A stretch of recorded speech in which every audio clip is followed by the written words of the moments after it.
Assalamualaikum warahmatullahi wabarakatuh. Dewan juri dan para hadirin yang saya hormati, perkenalkan saya Ayu Sulawesi Tutur Kinesi. Saya perwakilan dari MTS Darul Hikmah Pekanbaru. Di sini saya akan bercerita tentang biografi Sultan Syarif Qasim II yang saya kutip dari media Kementerian Pendidikan dan Budaya. Di sini ada yang tahu siapa Sultan Syarif Qasim II, kapan dan di mana beliau dilahirkan? Untuk mengetahui biografi Sultan Syarif Qasim II, yuk kita simak bersama. Yang di-Pertuan Besar Syarif Qasim Abdul Jalil Syaifuddin atau biasa dikenal dengan Sultan Syarif Qasim II. Beliau adalah Sultan ke-12 dan merupakan Sultan terakhir Kesultanan Siak. Sultan Syarif Qasim II adalah anak dari Sultan Syarif Hashim I dan istrinya Permaisuri Tengkuyuk. Sultan Syarif Hashim I adalah Sultan ke-11 di Kesultanan Siak. Sultan Syarif Qasim II lahir di Siak di Indrapura pada tanggal 11 Jumadil Awal 1310 Hijriah, bertepatan dengan 1 Desember 1893 dan wafat pada tanggal 23 April 1968. Ayah Sultan Syarif Qasim II, yakni Sultan Asy-Syaikh Syarif Hasim Abdul Jalil Syaifuddin, wafat pada tahun 1908. Setelah ayahnya wafat, Sultan Syarif Qasim II dinobatkan sebagai Sultan Kerajaan Siak di Indrapura. Pada saat itu, beliau masih berumur 16 tahun.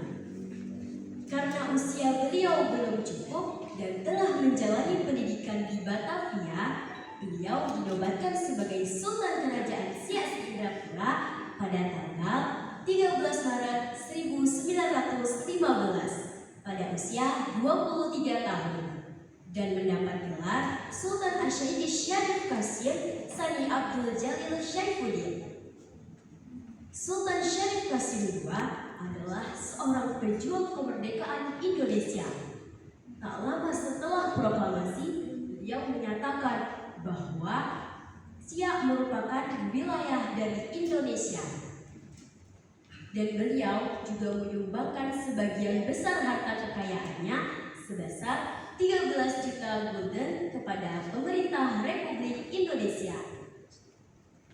Beliau bersama Sultan Serdang berusaha membujuk para raja di Sumatera Timur untuk turut memihak kepada Republik Indonesia.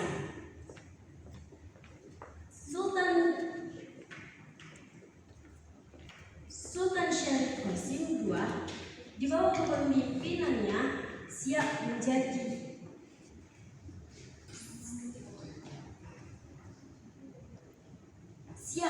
ancaman bagi pemerintah Hindia dan Belanda karena secara terang-terangan Sultan Syarif Qasim II menunjukkan penolakannya kepada penjajah. Dan dengan lantang Sultan Syarif Qasim II menolak Sri Ratu Belanda untuk menjadi pemimpin para raja di Kepulauan Nusantara termasuk Siak. Sultan Syarif Qasim II amat sadar bahwa pentingnya pendidikan sebagai tonggak perubahan suatu kaum. Oleh karena itu, beliau mencoba mencerdaskan rakyatnya dengan membangun sekolah-sekolah di Siak. Dan bagi putra dan putri yang cerdas dan berprestasi akan mendapat beasiswa untuk menempuh pendidikan di Medan dan Batavia.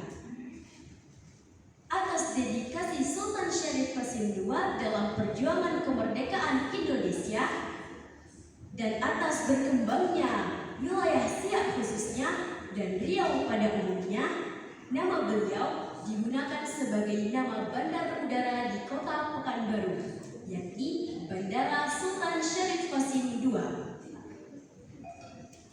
Demikianlah cerita tentang biografi Sultan Syarif Qasim II yang dapat saya sampaikan. Apabila ada kekurangan dan kesalahan dalam cerita yang saya sampaikan, mohon dimaafkan. Burung irian burung cendrawasih. Cukup sekian dan terima kasih.